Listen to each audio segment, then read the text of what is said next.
All right, so how do you avoid the West Coast hangover, as Doug called it?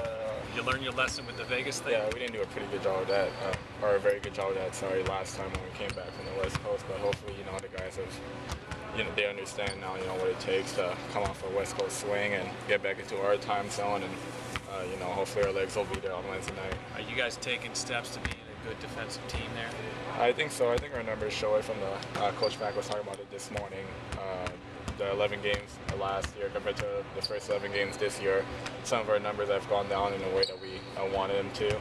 Offensively, we still got to push the pace and keep our offensive numbers up, but I think defensively we're doing a pretty good job of, focusing on their main players, making them do things that they don't really want to do, and I think it's helped really this year. What numbers in particular, like field goal percentage, that type of thing? Especially a three-point field goal percentage, I think we've done a pretty good job of running shooters off the line. Other than that, maybe that Boise State game, I think we did a decent job of, focusing on their main shooters, making sure they don't get decent open looks, and just challenging their shots at the end of possessions.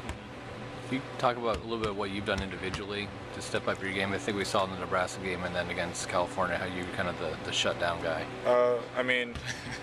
Don't call me that yet, but I've just done a pretty good job of focusing on scout and report. I think more than I've done in the past. I've always done a decent job of understanding what the players really want to do, but especially after that Boise State game, I didn't want anybody to kind of, especially at the guard spot, to kind of go off on us like that again. So, the coaches obviously do a good job of putting a game plan together, and our job as players is to go about that game plan as best as we possibly can. I think I've really just focused in and dialed in on certain individual players like Gallegos and Crab on Saturday night, and just done what I could to keep their numbers down as much as I can. 20 years ago, the coach who's coming in here was the best player in college basketball, Danny Manning.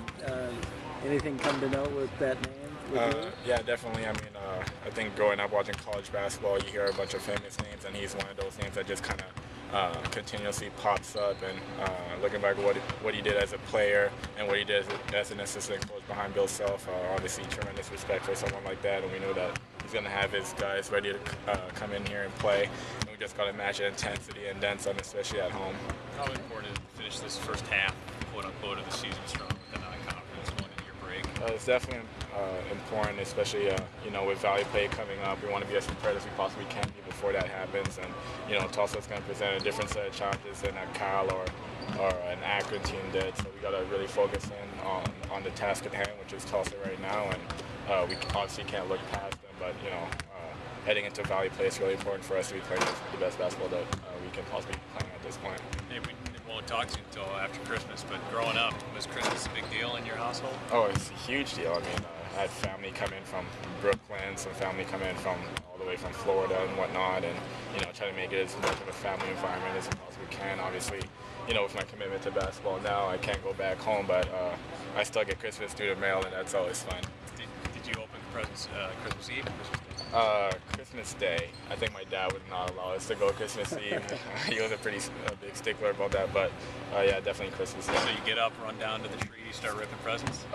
Get up, start wrestling my brothers out the way to make sure I get to my presents first, and then but it was always a fun deal. Our family was always good at getting everybody together on Christmas, and I obviously miss them a bunch, but I got stuff to do down here to keep me entertained.